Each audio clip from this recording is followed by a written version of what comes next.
कच्चे तेल में उबाल से बढ़े हैं पेट्रोल डीजल के दाम। 24 सितंबर 2021 से अब तक 9 बार पेट्रोल डीजल के दाम बढ़े हैं। निष्पक्षता के साथ एक डिबेट करिए ना, और बिठाते हैं निर्मला सीतारमण जी को, हमारे पेट्रोलियम मिनिस्टर जो भी रहे हैं, और आपके आज के बिठाइए ना, श्वेत पत्र लेकर आइए, चर्चा खुलकर करते हैं, डिबेट करते हैं, इतिहास उठाकर देखेंगे कभी भी इस देश में आजादी से 70 सालों में 100 रुपए पार पेट्रोल नहीं किया है। एलपीजी गैस का सिलेंडर राज्यों में 1000 रुपए पार कर रहा है, जिसके घर के चूल्हे ठंडे हो गए, जो बेरोजगार है, जो महंगाई की मार झेल रहा है, उसका मजाक उड़ा रहे हैं और उन्हें कहकर आ जाते हैं इस दिवाली में भगवान श्री राम को खुश करने। मीडिया में नहीं आएगा। मीडिया में अगर आएगा तो ये आएगा कि कच्चे तेल की वजह से हो रहा है सब कुछ। पूंजीपति मित्रों को बैठा देते हैं, तेल कंपनियों के मालिकों को अगले पोस्टर में मोदी जी अपना फोटो हटा दीजिए कि ये सरकार हमेशा अपराधियों के साथ खड़ी दिखी है, आत्महत्याएं कर रहे हैं, हताश निराश होकर नशे की लत में जा रहे हैं। और देश के प्रधानमंत्री नरेंद्र मोदी जी का नवरात्रि के पहले दिन सुबह उठते उठते जो भेंट मिली देश को, जो तोहफा मिला हम सबको, उसको लेकर आई हूं। रसोई गैस की कीमतों में प्रति सिलेंडर 15 रुपए की वृद्धि। ये नवरात्रि के पहले दिन का देश में त्योहारों की शुरुआत होती है। देश के आर्थिक मंदी से गुजर रहा है, बेरोजगारी, महंगाई सबसे त्रस्त है। सोचा होगा कि नवरात्रि के पहले दिन से उनके कष्ट कटने शुरू हो जाएंगे, उन्हें राहत मिलेगी, और लगता है केंद्र की मोदी सरकार ठान चुकी है कि हमारी पूजा अर्चना ये 9 दिन जो रहेगी उससे शायद भगवान पसीज जाएंगे, भगवान को हम पर दया आ जाएगी। देश के करोड़ों गरीब मध्यम वर्गीय परिवारों पर जो महंगाई बेरोजगारी की मार झेल रहे हैं, लेकिन देश के प्रधानमंत्री को, केंद्र की मोदी सरकार, भाजपा सरकार को कतई भी मुझे लगता है इस बात का एहसास ही नहीं हो रहा है कि देश किस दौर से गुजर रहा है। मैं थोड़ा सा मीडिया का ध्यान इस अखबार पे भी ले जाना चाहती हूं। कच्चे तेल में उबाल से बढ़े हैं पेट्रोल डीजल के दाम। पूछना चाहती हूं मीडिया के साथियों से, ये हेडलाइंस तब क्यों नहीं बनी जब अंतरराष्ट्रीय बाजार में कच्चे तेल की कीमतें 140 तो हमारे समय पर थी। ये हेडलाइन जब इसी मोदी सरकार में कच्चे तेल की कीमतें 40 भी थी, $40 प्रति बैरल भी थी, तब क्यों नहीं सवाल पूछा कि कच्चे तेल की कीमतों में उबाल नहीं, बिल्कुल नीचे हैं, तब भी हमारे देश में पेट्रोल डीजल के दाम ऊपर क्यों थे? ये सवाल क्यों नहीं मीडिया पूछता? मैं पूछना चाहती हूं। मैं आपके सामने फिर वही आंकड़े रख रही हूं। 24 सितंबर 2021 से अब तक 9 बार पेट्रोल डीजल के दाम बढ़े हैं। 9 बार। सितंबर पुरानी बात नहीं है, आज की बात कर रही हूं। पेट्रोलियम प्लानिंग एंड एनालिसिस का 7 अक्टूबर का, अभी वेबसाइट खोलिए, 7 अक्टूबर सुबह सुबह जब मैं आपसे बात कर रही हूं, आज भारत की राजधानी दिल्ली में पेट्रोल की कीमत 103 रुपए 24 पैसे, 103 रुपए 24 पैसे। और 7 दिन से हम देख रहे हैं, 27 सितंबर से 7 अक्टूबर तक लगातार दाम रोजाना बढ़ाए हैं, रोजाना। वहीं पर अगर आप डीजल की देखेंगे, 23 सितंबर से 7 अक्टूबर तक लगातार दाम बढ़े, और आज राजधानी दिल्ली में डीजल के दाम 91 रुपीज 77 पैसा है। फिर आप सबसे निवेदन करूंगी, हाथ जोड़कर खोलिए website petroleum planning and analysis cell का 7 अक्टूबर का सुबह सुबह उठते ही सबसे पहला काम ये किया है। ये मेरा नहीं, भारत सरकार के पेट्रोलियम मंत्रालय का की जानकारी है।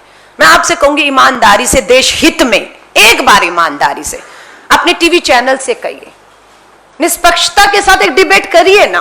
बुलाइए कांग्रेस के, हमारे पूर्व जितने भी मंत्री रहे हैं, हमारे फाइनेंस मिनिस्टर रहे हैं, और बिठाते हैं निर्मला सीतारमण जी को, हमारे पेट्रोलियम मिनिस्टर जो भी रहे हैं, और आपके आज के बिठाइए ना, श्वेत पत्र लेकर आइए, चर्चा खुलकर करते हैं, डिबेट करते हैं कि किसके समय पर अंतरराष्ट्रीय बाजार में कीमतें क्या थी और देश में क्या कीमत है, करिए ना, हम चुनौती दे रहे हैं, हम तैयार हैं, आप तैयार क्यों नहीं हैं, हम पूछना चाहते हैं। 7 अक्टूबर पेट्रोलियम प्राइसेस अंडर रिकवरीज में आपको बता रही हूं 80.75, ये कच्चे तेल की कीमत आज की है 7 अक्टूबर 2021 को 80.75 डॉलर प्रति बैरल। कितना है, तुलना करिए ना, आइए। कांग्रेस के समय पर $140 प्रति बैरल था 2013 और 14 में, $140 प्रति बैरल। आज क्या है 7 अक्टूबर 2021 को जो मैं आपसे बात कर रही हूं 80.75 प्रति बैरल।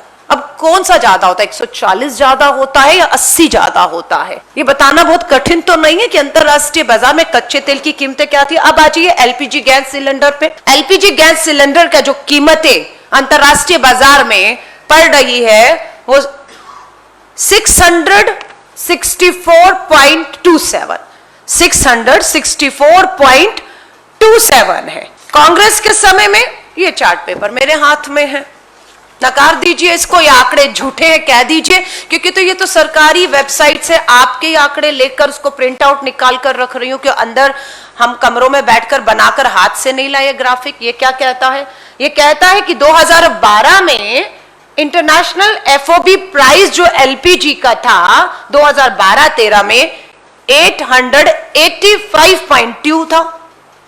2013-14 में आ जाए, जब हमने सरकार छोड़ी थी तो इंटरनेशनल एफओबी प्राइस जो था वो 880.5 था।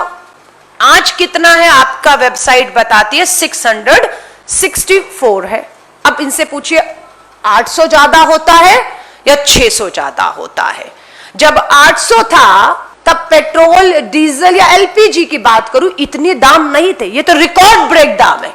इतिहास उठाकर देखेंगे कभी भी इस देश में आजादी से 70 सालों में 100 रुपए पार पेट्रोल नहीं किया है। एलपीजी गैस का सिलेंडर राज्यों में 1000 रुपए पार कर रहा है। सब्सिडी के नाम पर फिर सुबह इनकी वेबसाइट पे सब्सिडी, हर पेट्रोल पंप पे करोड़ों रुपए के विज्ञापन, उज्ज्वला योजना, सब्सिडी, राहत, अमीर लोगों को का सब्सिडी छोड़िए, आप छोड़ेंगे तो गरीब को मैं राहत दूंगा। अमीर लोगों ने सब्सिडी छोड़ी, मध्यम वर्गीय ने भी सब्सिडी छोड़ दी, क्योंकि देशभक्ति की बात हो रही थी। मध्यम वर्गीय भी मार झेल रहा था, लेकिन प्रधानमंत्री जी ने देशभक्ति की, राष्ट्रवाद की भावनाएं जगाकर सब्सिडी छोड़ने को कहा, छोड़ दी। लेकिन आज सब्सिडी का क्या है, फर्स्ट क्वार्टर में मात्र 108 करोड़ रुपया।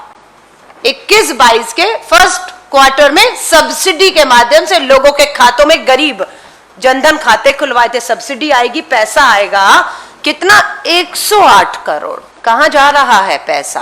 प्रधानमंत्री नरेंद्र मोदी जी गए लखनऊ, एक तरफ हमारे किसानों को कुचला गया, उनकी हत्या की गई लखीमपुरी में, और वहीं पर प्रधानमंत्री जी लखनऊ जाकर होमवर्क देकर आते हैं। होमवर्क देकर आए कि पिछली बार 7 लाख दिए जलाए थे, इस बार 19 लाख दिए जलाने होमवर्क देकर जा रहा हूं, और आप ऐसा करेंगे तो भगवान श्री राम बहुत खुश होंगे। मैं बात से सहमत हूं, 19 लाख नहीं 29 लाख दिए जलने चाहिए, लेकिन प्रधानमंत्री जी को याद दिलाना चाहते हैं ये 19 लाख, 18 लाख, 80 लाख जितने भी होमवर्क देंगे करने को सब तैयार है, पर ये दिए पानी से जलेंगे या तेल से जलेंगे ये बता दीजिए। अगर इसे पानी से जलना है तो 134 करोड़ की आबादी 134 दिया पानी से जला सकती है, लेकिन ये तेल से जलते हैं, ये घी से जलेंगे। उस तेल की कीमत क्या है, सरसों के तेल की 1 लीटर 200 से ऊपर पहुंच चुका है। ये भद्दा मजाक नहीं उड़ाया जा रहा प्रधानमंत्री जी द्वारा उस गरीब मध्यम वर्गियों का, जिन्हें आप होमवर्क देकर लखनऊ में हर चीज को एक इवेंट बनाकर दिल्ली लौट आते हैं। ये उनके जख्मों में नमक रगड़ने जैसा नहीं है, जिसके घर के चूल्हे ठंडे हो गए, जो बेरोजगार है, जो महंगाई की मार झेल रहा है, उसका मजाक उड़ा रहे हैं और उन्हें कहकर आ जाते हैं इस दिवाली में भगवान श्री राम को खुश करने। प्रधानमंत्री जी, भगवान श्री राम को आप खुश कर सकते हैं, आप पेट्रोल, डीजल और एलपीजी गैस सिलेंडर के दाम कम करिए जो आपने लगातार बढ़ाए हैं, जो सब्सिडी खातों में नहीं पहुंच रही उसे पहुंचाइए। मैं आपको भरोसा दिलाती हूं, भगवान श्री राम ही नहीं, आज नवरात्रि का पहला दिन है, 9 देवियों का पूजन होगा। जो 9 दिन आपने दाम बढ़ाए हैं, अगले 9 दिन में हर नवरात्रि में एक एक दिन उस दाम को कम करेंगे तो हमारी ये 9 देवियां भी आपसे बहुत प्रसन्न होंगी और देश पे जो कष्ट है वो जरूर कटेगा, ये मेरा विश्वास है। इसीलिए आज उसी आस्था और विश्वास के साथ नवरात्रि के जो पूजा है, तौर है, तरीके हैं, ये कष्ट टले, ये कष्ट टले। इसलिए आज जो है हम अपने आस्था कहें, हमारे त्योहार करें, हमारे धार्मिक तौर तरीकों से अपनी बात को रखने का हम प्रयास कर रहे हैं। मैं आप सभी साथियों को कहूंगी, इससे पहले ये पहली प्रेस वार्ता नहीं है। 18 अगस्त को यहीं पर बैठकर महंगाई पर बात की थी, लेकिन जब प्रेस कॉन्फ्रेंस खत्म हुई तो पता लगा फिर पेट्रोल के दाम, डीजल के दाम बढ़ गए हैं। इस प्रेस वार्ता से केंद्र की मोदी सरकार को कोई फर्क नहीं पड़ता है, मुझे ऐसा लगता है। फर्क पड़ता क्यों नहीं है? क्योंकि उसे पता है जितनी मर्जी हम प्रेस कॉन्फ्रेंस कर लें, जितना मर्जी हम दिल्ली देश के जनता के मुद्दों को उठा दें, माफी चाहूंगी, मीडिया में नहीं आएगा। मीडिया में अगर आएगा तो ये आएगा कि कच्चे तेल की वजह से हो रहा है सब कुछ।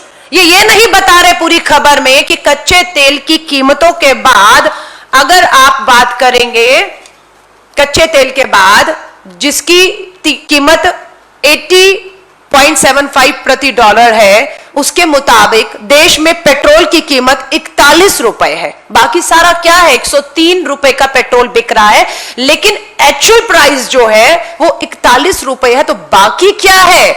ये टैक्स है, ये टैक्स है। ये नहीं बताया इसमें, ये किसी अखबार में नहीं बताया हुआ। अंतरराष्ट्रीय बाजार में कीमत बढ़ गई, इसलिए जब कीमत घटी तब का दाम घटाए, नहीं घटाए। क्यों नहीं घटाए पूछने का हम हिम्मत नहीं दिखा पा रहे, नहीं दिखा पा रहे, और आज भी नहीं दिखा पा रहे हैं कि टैक्स कितना है। कीमत बढ़ी, आज 80 रुपए बहुत ज्यादा है, 140 डॉलर प्रति बैरल ज्यादा नहीं था, 80 ज्यादा है। 80 अगर ज्यादा है तो उसमें 41 रुपए का पेट्रोल 103 का मिल रहा है, ये टैक्स है। 24 लाख करोड़ आपने पिछले 7 साल में कमाया है। हम बार बार हर प्रेस कॉन्फ्रेंस में, क्योंकि आंकड़े बदलते नहीं हैं, हालात भी नहीं बदल रहे, 24 लाख करोड़ आपने कमाया। और हमें तो ये कहा गया कि मुफ्त वैक्सीन के लिए लगाई जा रही है, और फिर पता लगा ये 24 लाख करोड़ से ही हमें वैक्सीन लग रही है। फिर काहे का मुफ्त का वैक्सीन, काहे का धन्यवाद मोदी, ये तो हमारी ही एक जेब से आपने निकाल कर हमें टीका लगा दिया या चूना लगा दिया, मैं कहूंगी। तो आप सभी साथियों से मैं हाथ जोड़कर कहूंगी, कुछ मीडिया वालों के ट्वीट आए, कंपनियों ने दाम बढ़ाए हैं, कंपनियों ने बढ़ाए हैं, सरकार का तो कोई हाथ ही नहीं उसमें। तो पूछना चाहते हैं, प्रधानमंत्री मोदी जी के जब होर्डिंग लग रहे थे पूरे देश में, चुनाव प्रचार प्रसार वोट मांगे जा रहे थे, क्या नारा था? बहुत हुई महंगाई की मार, अब की बार मोदी सरकार। और अगर ये दाम कंपनियां, निजी कंपनियां बढ़ा रही हैं और उन्हें कम करना है, तो फिर नारा बदल दीजिए, बहुत हुई महंगाई की मार, अब की बार पूंजीपति मित्रों की खुलकर सरकार। जब वही दाम बढ़ा रहे हैं, वही कम कर रहे हैं, तो आपको सरकार में लाकर ये नारा तो फिर बदल जाना चाहिए। पूंजीपति मित्रों को बैठा देते हैं, तेल कंपनियों के मालिकों को अगले पोस्टर में मोदी जी अपना फोटो हटा दीजिए, जो तेल कंपनियों के मालिक हैं उनकी फोटो लगा दीजिए ताकि ये धोखा ना हो। अब हम उनसे मांग करेंगे कि जब बढ़ा आप रहे हैं, कम आपने करने, और महंगाई की मार आपकी वजह से है, तो मोदी सरकार के नारों पर हम कहेंगे। टैक्स लगातार बढ़ रहा है, सब्सिडी पूरी तरह से खत्म की जा रही है, मार लगातार बढ़ती कीमतों की लोगों को पड़ रही है। मैं आप पत्रकार साथियों से हाथ जोड़कर कहूंगी, दिल्ली में जब बैठते तो ये सोचकर बैठते कि हम दिल्ली देश के मीडिया से बात कर रहे हैं, और ये बात हर राज्य के, हर राजधानी के, हर जिला तक विपक्ष की आवाज जो देश के लोगों के लिए उठ रही है वो पहुंचेगी, और वहां से सत्ता के कानों तक पहुंचेगी। लेकिन हम मजबूर हुए। कल मैं हरियाणा के चंडीगढ़ में प्रेस कॉन्फ्रेंस करके आई, उससे पहले शिमला, हिमाचल के शिमला में गई, अब मैं पंजाब जा रही हूं। हमारे राष्ट्रीय प्रवक्ता देश की राजधानियों में, जिलों में प्रेस कॉन्फ्रेंस करने को मजबूर है। क्यों मजबूर शब्द यूज करूं? क्यों?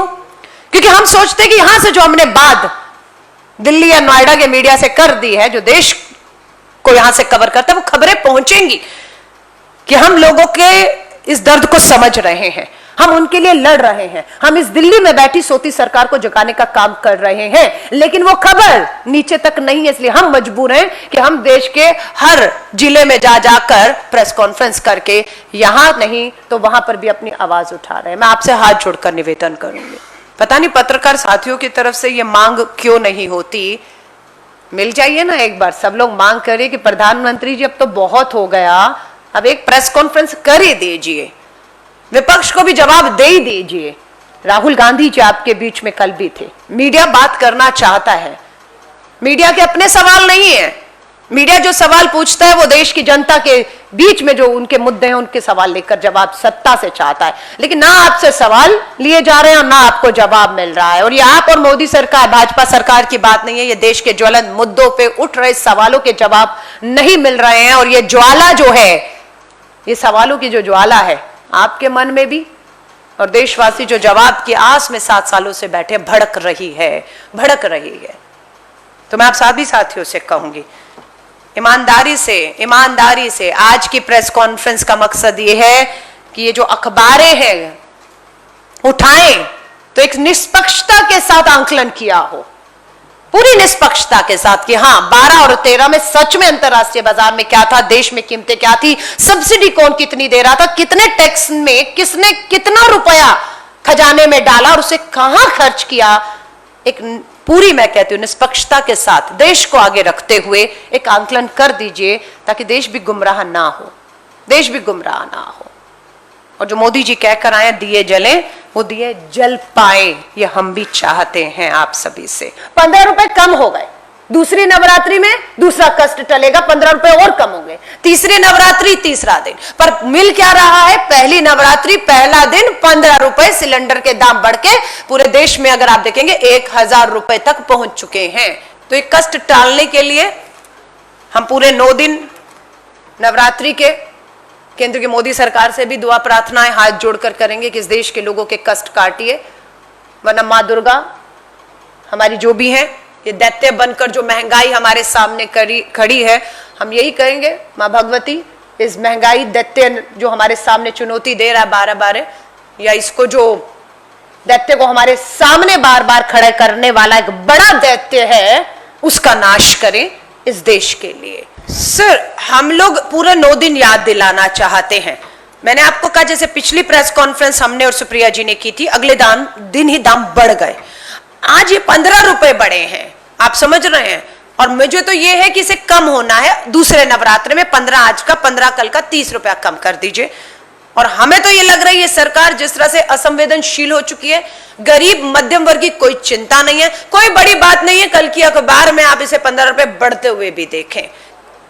हम सिर्फ देश के 130 करोड़, खासतौर से 130 करोड़ में जो 80 करोड़ गरीब हैं, जिन्हें सरकार दावा करती है हमारे अन्नदाताओं के दम पर 80 करोड़ लोगों को मुफ्त राशन दे रहे हैं, उसके लिए ये एलपीजी गैस सिलेंडर की कीमत जो है उसके चूल्हे को जलने नहीं दे रही। तो आपका जो मुफ्त कच्चा राशन है ना, वो उसके पेट तक नहीं जा पा रहा है। तो हमारी तो उम्मीद है, हम रोज उम्मीद करते हैं कि ये 9 दिन यादगार दिन हो जाए।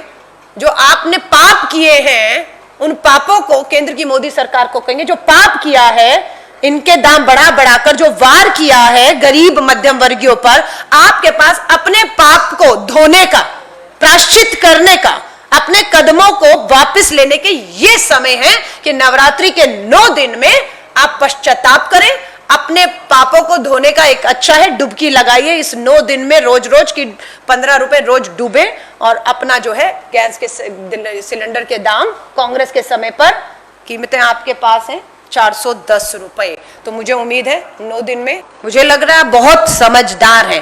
महंगाई नाम का दैत्य पैदा किसने किया है? तो जो पैदा करने वाला होता है वो बड़ा होता है। तो ये बड़ा दैत्य कौन है? कौन ये महंगाई की मार रोज गरीब और आम आदमी पर डाल रहा है, मध्यम वर्गी को जो मार रहा है? वो देवता नहीं हो सकता ना, वो दैत्य हो सकता है। कि या तो महंगाई के दैत्य का नाश कर, या जो सत्ता में इस महंगाई का दैत्य खड़ा करके आम आदमी पे मार पड़ रहा है, उसका जो है, मुझे मालूम है माँ भी ये कहेगी 24 तक रुक जाओ। देखिए, लखीमपुर खीरी में जो कुछ भी हुआ वीडियो सबके सामने अब आ चुका है, अब इसमें कोई दो राय नहीं रही।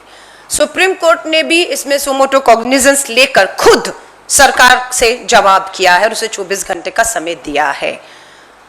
और ये केंद्र की मोदी सरकार के लिए बड़ा ही शर्मनाक होगा कि जो कार्रवाई आपको करनी चाहिए थी, जिस मंत्री को आपको बर्खास्त अब तक कर देना चाहिए था, जिनके बेटे की गिरफ्तारी अब तक हो जानी चाहिए थी, अब मुझे लगता है कि इससे शर्मनाक नहीं होगा कि वो सारे काम, वो सारे आदेश हम उम्मीद कर रहे हैं सुप्रीम कोर्ट के माध्यम से होंगे। ये हमने हाथरस में भी होते हुए देखा है कि ये सरकार हमेशा अपराधियों के साथ खड़ी दिखी है और हमेशा अदालतों से ही राहत मिलने का काम पीड़ितों को हुआ है।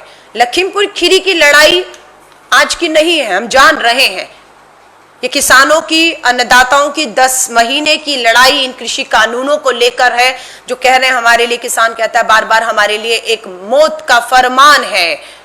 लेकिन मोदी सरकार टस से मस नहीं हो रही है और उसी के रूप में हम देखते हैं कभी 26 जनवरी के दिन षड्यंत्र रचकर उन्हें बदनाम किया जाता है, कभी उन्हें षड्यंत्रकारी, अंतरराष्ट्रीय साजिश का शिकार, और कभी पता नहीं क्या क्या उन पे आरोप लगते रहे। और अब यहां तक पहुंच चुके हैं कि आप उन्हें कुचलने की, उनकी हत्या करके उनकी आवाजों को दबाने का प्रयास कर रहे हैं। और कोई अनजान आदमी नहीं, केंद्र का गृह राज्य मंत्री और उसका बेटा सत्ता और ताकत के दम पर इसे चुनौती देते हुए दिख रहे हैं। ये लड़ाई बिल्कुल जारी है और तब तक जारी रहेगी जब तक केंद्र की सरकार हमारे अन्नदाताओं की एक एक मांग को पूरी तरह से मान नहीं लेती है। तब तक कांग्रेस अपने तौर तरीकों से इस लड़ाई को लड़ती रहेगी। अच्छा, ये वो लोग हमसे पूछ रहे हैं, ये वो लोग पूछ रहे हैं और तब पूछ रहे हैं जब स्वयं देश के प्रधानमंत्री दिल्ली को छोड़कर लखनऊ, लखीमपुर खीरी से कुछ दूरी पर थे और वहां पर लोगों से जश्न मनाकर, उत्सव मनाकर कितने लाख दिए जलेंगे होमवर्क देने का काम कर रहे थे। हम पूछना चाहते हैं ऐसे समय पर देश के प्रधानमंत्री और भाजपा के राष्ट्रीय नेताओं की संवेदनशीलता कहां थी कि चंद कदमों की दूरी पर जिन अन्नदाताओं को आप ही के नेता की गाड़ी के नीचे कुचल दिया गया, आपके पास 1 मिनट का समय नहीं था कि उनके लिए ट्वीट कर पाते, उनके परिवार से फोन पे बात कर पाते, आप उनके पास जाके संवेदनाएं जता पाते। आपने तो पूरी तरह असंवेदनशीलता दिखाते हुए उसे पूरी तरह नजरअंदाज कर दिया। हम सवाल पूछना चाहते हैं, अभी 2 फिल्मी सितारे जो हैं उनके ऊपर उनका एक नेचुरल डेथ हुई उनकी, उसके ऊपर प्रधानमंत्री जी ने बहुत दुख व्यक्त करते हुए ट्वीट किया। कोई गलत नहीं है, बहुत अच्छा, ठीक है, संवेदनाएं होनी चाहिए। लेकिन ये संवेदनाएं तब कहां चली जाती हैं जब हमारी नाबालिग बेटियों के बलात्कारों के बाद हत्या होती है, जब हमारे अन्नदाताओं को आप ही के नेता गाड़ियों के नीचे कुचलने का प्रयास करते हैं, तब आपकी संवेदनाएं कहां जाती हैं, हम पूछना चाहते हैं। और बिल्कुल मैं कह रही हूं, हमारे पंजाब के मुख्यमंत्री ने क्या कहा, यह देश कह रहा है कि प्रियंका गांधी जी दिल्ली नहीं बैठी रही उस सूचना के बाद, उस घटना के बाद। रात को ही उन्होंने कुछ घंटों के बीच में फैसला किया कि वो दिल्ली नहीं बैठेंगी, वो लखीमपुर खीरी किसान परिवारों के बीच में पहुंचकर उनकी उसे न्याय दिलाने की लड़ाई को आगे ले जाएंगी। और वो निकली भाई, और उसके बाद क्या हुआ ये सबके सामने है। मैंने नहीं कहा, सुप्रीम कोर्ट के पूर्व न्यायाधीश जस्टिस मदन लकुर जी ने कहा कि ये पूरी तरह से प्रियंका जी की गिरफ्तारी और इन्हें इस तरह से रखना पूरी तरह से गैर कानूनी है। ये गैर कानूनी काम खुद स्वयं सत्ता कर रही है, मुख दर्शक बनकर हम बैठे हुए। आपने ये सवाल ज्यादा महत्वपूर्ण नहीं है पंजाब के सीएम ने क्या कहा, लेकिन ये महत्वपूर्ण नहीं है। मुझे लगता था आपको ये भी पूछना चाहिए कि छत्तीसगढ़ की चुने हुए मुख्यमंत्री, संवैधानिक पद पे बैठे हुए मुख्यमंत्री को लखनऊ के एयरपोर्ट से बाहर नहीं निकलने दिया जाता है, उन्हें वहीं से वापस लौटा दिया जाता है। अगले दिन 2 मुख्यमंत्री और श्री राहुल गांधी जी पहुंचते हैं, उनको तब संघर्ष करना पड़ता है, मीडिया के माध्यम से एक लोगों तक आवाज पहुंची, दबाव बना, मजबूर होना पड़ा, घुटनों पर आना पड़ा सरकार को, तब इजाजत मिली। और सिर्फ कांग्रेस, हमारे नेता प्रियंका गांधी जी को बंदी बनाया गया, राहुल जी को, मुख्यमंत्री पंजाब और छत्तीसगढ़ को रोका गया। बाकी राजनीतिक दलों के नेता तो बिल्कुल वहां पर पहुंच के फोटो खिंचवा रहे थे, क्योंकि कहीं ना कहीं वो राजनीतिक दल आपको लाभ देते हुए दिख रहे हैं। वो तस्वीरें आपको राजनीतिक लाभ 2022 के चुनावों में देखते हुए मिल रही हैं। इंटरनेट की सुविधाएं आपने बंद कर ली, ड्रोन से जासूसी की, वकीलों को प्रियंका गांधी जी से नहीं मिलने दिया। तो मैं पूछती हूं, इस देश में बड़े सवाल क्या हैं? बड़े सवाल क्या हैं? बड़े सवाल वो जो देश में उठ रहे हैं, या बड़े सवाल वो हैं जो भाजपा के नेता पूछ लेते हैं और वो हेडलाइन बन जाते हैं और वो बड़ा सवाल हो जाता है? मुझे लगता है हमारे पत्रकार साथी अपने अनुभव के साथ इतनी बात समझते हैं कि बड़े सवाल इस देश के हैं क्या और कौन सा सवाल पूछना है, कौन सा नहीं पूछना। मैं मान सकती हूं कहीं ना कहीं एक दबाव, मजबूरी है कि हेडलाइन यही बनेगी, सवाल पहले पन्ने पर यही पूछा जाएगा जो सत्ता विपक्ष से पूछ रहा है, मालूम है। पर कम से कम ये उम्मीद करते कि दूसरे पन्ने पर जो देश के सवाल, देश के मुद्दे हैं, जो विपक्ष सत्ता से पूछ रहा है, जो जवाब वहीं से आएगा, उसे दूसरे पन्ने पर उसकी भी हेडलाइन, ताकि अखबार का पन्ना अगर हम पलटें तो लगे कि कहीं ना कहीं चलिए दबाव है पर दूसरे पन्ने पर है, पर दूसरे पन्ने पर नहीं है, पूरी तरह से गायब है, पूरी तरह से वो गायब है। मुझे तो लगता है मोदी जी का नाम बदल देना चाहिए। ये नाम जब से प्रधानमंत्री के पद पर बैठा है, इस देश का बुरा समय शुरू हो गया है। ये नाम के अक्षर बदल दे, या नाम में होता ना अल्फाबेट को ज्यादा डाल लो, कम कर लो।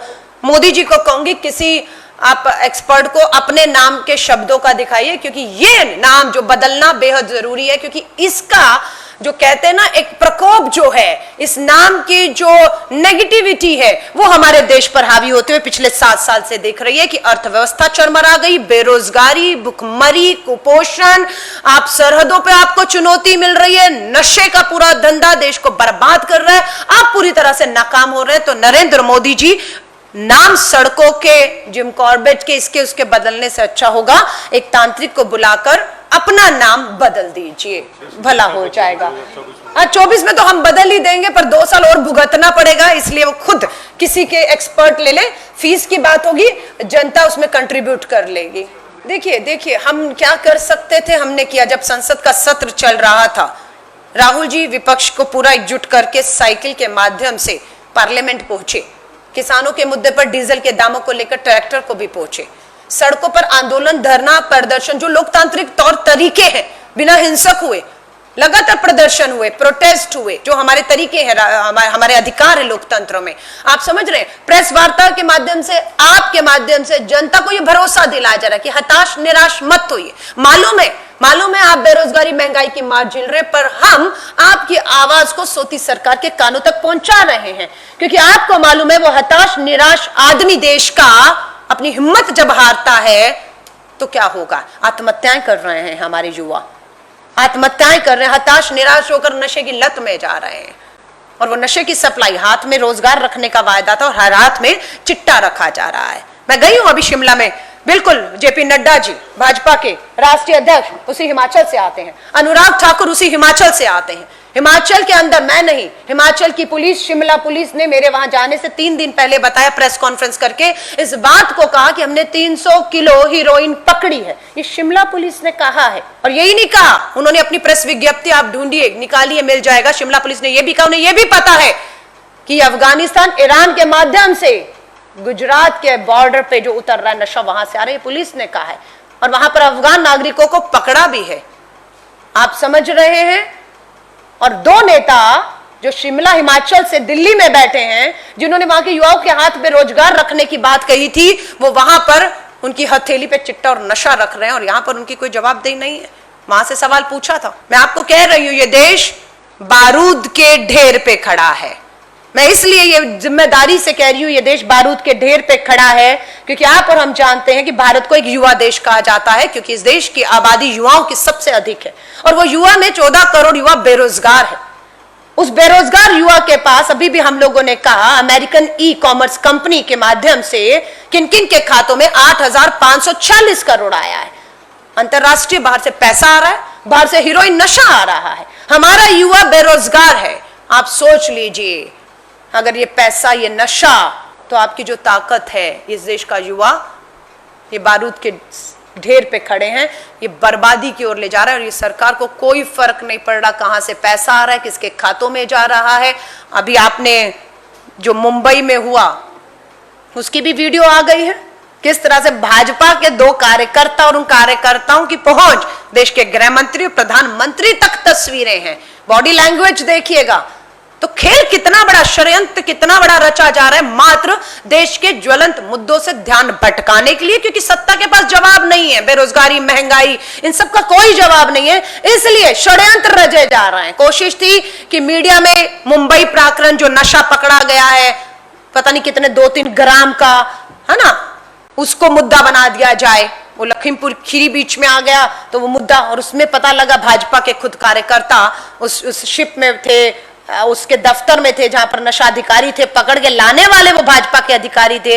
जैसे वहां पर जो है उनके अधिकारियों के पास जो है कर्मचारियों की कमी पड़ गई, तो भाजपा मुख्यालय से उनके 2 कार्यकर्ताओं को बुलाया और सबसे उन्हें बुलाया जो गृह मंत्री, प्रधानमंत्री के करीबी थे। तस्वीरें तो यही बताते हैं, उन्हें बुलाकर उनकी मदद ली गई। तो इतनी बड़ी षड्यंत्रकारी ये सरकार है, इतने बड़े षड्यंत्र रचे जा रहे हैं। पर मैं फिर हाथ जोड़कर उम्मीद करूंगी, देश के मीडिया की जो छवि है उसे बचा लीजिए। जो आप पे विश्वास है, जो आप पे आस्था है, कलम चलाइए और बचा लीजिए, उसको बचा लीजिए। देखिए महाराष्ट्र सरकार क्या करेगी, कब करेगी, वो महाराष्ट्र सरकार से जरूर आप महाराष्ट्र में पूछिए, वहां के मीडिया जो बैठे पूछिए, और जवाब वहां से आना चाहिए।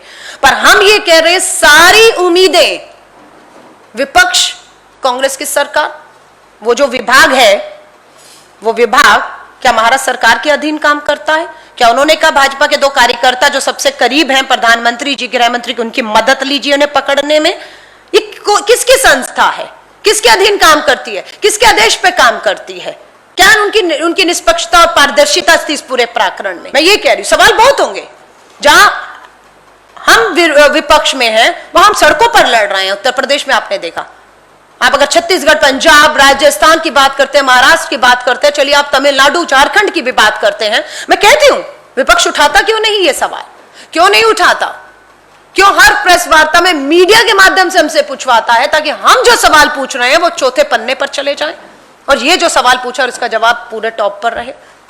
पूछिए ना, लोकतंत्र है। हमारी सरकारें जवाब देने से या प्रेस कॉन्फ्रेंस करने से डरती नहीं। हमारे मुख्यमंत्री भी प्रेस कॉन्फ्रेंस करते हैं, हमारे प्रधानमंत्री हमारे डॉक्टर मनमोहन सिंह जी जब रहे, उन्होंने भी प्रेस कॉन्फ्रेंस की। हम चुनौती दे रहे हैं, हिम्मत दिखाइए। बहुत से सवाल हैं ये जो जवाब आपको विपक्ष से पूछने चाहिए, जो वहां पर है विपक्ष महाराष्ट्र। तो आप देख रहे हैं ना कितना लोकतंत्र भाजपा के अंदर है। माफी चाहूंगी, हमारे यहाँ पर बारी बारी सवाल G23 किया जाता और हर बात किया गया कि कांग्रेस में डेमोक्रेसी है, लोकतंत्र है, यहाँ पर बात होती है और सुनी जाती है। और जहां तक श्रीमती सोनिया गांधी जी ने उन सबको बुलाया, घर पे बुलाया, मीटिंग हुई, बात की, और समय आने पर जो जो कार्रवाइयां काम करने हैं संगठन को करने के लिए वो करेंगे। लेकिन भाजपा में आप खुद देख रहे हैं कि वरुण गांधी जियों में, इनका गांधी जी लखीमपुर खीरी में सरेआम कुचला गया किसानों को। अगर बात करते हैं तो उनकी बात को सुने जाना चाहिए था। उस मंत्री को अब तक बर्खास्त कर दिया जाना चाहिए था, उनके बेटे की गिरफ्तारी हो जानी चाहिए थी, लेकिन कार्रवाई मंत्री और उसके बेटे पे नहीं, भाजपा के नेताओं पर ही कर दी गई, उन्होंने बाहर कर दिया गया। अब मैं सुझाव देना चाहती हूं, वरुण गांधी जी, थोड़ा भी आत्मसम्मान बचा है, और आप जो लड़ाई अब ट्विटर के माध्यम से ट्वीट किए, किसानों के साथ हुए अन्याय, उनकी जिस तरह से निर्मम हत्या की गई, कुचला गया, अगर आप सच में उसको लेकर ईमानदार है तो निकल आइए भाजपा से बाहर, और सड़कों में उस अन्नदाता के साथ उसका किसान का झंडा लेकर उसकी आवाज को बुलंद करिए। अगर सच में आपकी ईमानदारी है, अगर फिर आपको लगता है नहीं भाजपा आपको फिर सोच रही है कि अगले मंत्रिमंडल विस्तार में मंत्री बना ही देगी, इस आस में अगर आप बैठे हैं, तो मुझे लगता है ये आपकी गलतफहमी है। अब आपको फैसला ले लेना चाहिए। मैं कोई नहीं होती किसी को निमंत्रण देने वाली, ज्वाइन कराने वाली। ये फैसला वरुण गांधी जी और कांग्रेस का होगा, और जब जो समय आएगा उसके हिसाब से देख लिया जाएगा। देखिए मैं आपको फिर कह रही हूँ, बहुत ही दुर्भाग्यपूर्ण है, जम्मू कश्मीर का आप जिक्र कर रहे हैं, देश के कहीं पे भी कुछ भी ऐसा होता है, ये दुर्भाग्यपूर्ण है। अब फिर मैं कहूंगी, जम्मू कश्मीर जब आप शब्द करते हैं तो आपके दिमाग में ये सवाल आ जाना चाहिए कि ये सवाल करना किससे चाहिए?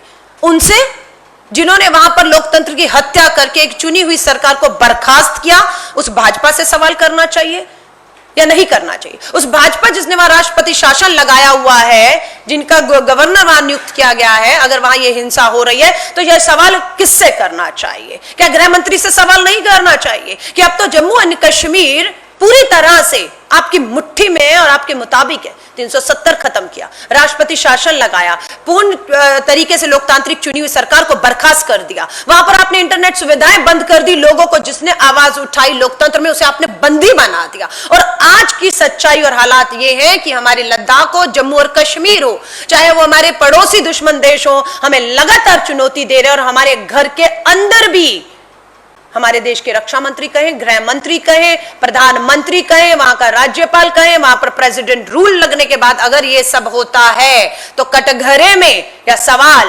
विपक्ष से नहीं, सत्ता से पूछने की हिम्मत होनी चाहिए। और हिम्मत तब तक करनी चाहिए जब तक हमें जवाब नहीं मिल जाता है और वहां पर हिंसा पूरी तरह रुक नहीं जाती है और जिंदगियां वापस लोकतांत्रिक तरीकों से पटरी पर नहीं आ जाती हैं।